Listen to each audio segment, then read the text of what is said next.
Opisyal nang idineklara ng Pag-asa ang pagsisimula ng rainy season. Sa iba't ibang bahagi ng bansa, matindi ang epekto ng masamang panahon. May report si Joseph Morong. Kaninang takip silim, bumuhos ang malakas na ulan sa ilang bahagi ng Metro Manila gaya sa Quezon City. Nitong nakalipas na 5 araw na obserbahan ng Pag-asa ang mga kalat-kalat hanggang malawak ang pag-ulan bunsod ng habagat. Kaya ngayong araw sinabi ng ahensya na panahon na ng tag-ulan sa western section ng Luzon at Visayas.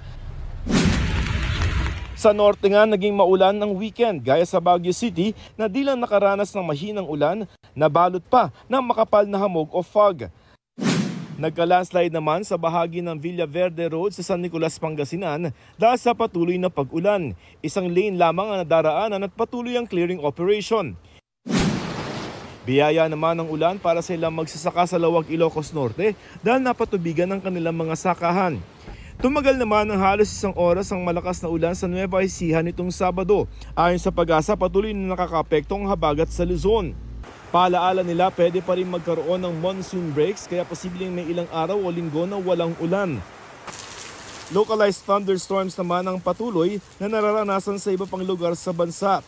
Sa boundary ng New Bataan at Maragusan sa Davao de Oro, nagdulot ng mud flow at landslide ang malakas na ulan. Patuloy ang clearing operation. Sa Dato Unsay, Maguindanao del Sur, magasa ang baha sa Barangay Meta kahapon. Ulan kagabi ng malakas. Binahari ng ilang bahagi ng bayan ng Ampatuan. Para naman iwas baha ngayong tag-ulan, puspusan ng paglilinis sa isang creek sa Cagayan de Oro City kung saan tumambad sa mga taga-LGU ang mga nakabarang kahoy, dahon at basura. Joseph Morong nagbabalita para sa GMA Integrated News. Huwag magpahuli sa mga balitang dapat niyong malaman.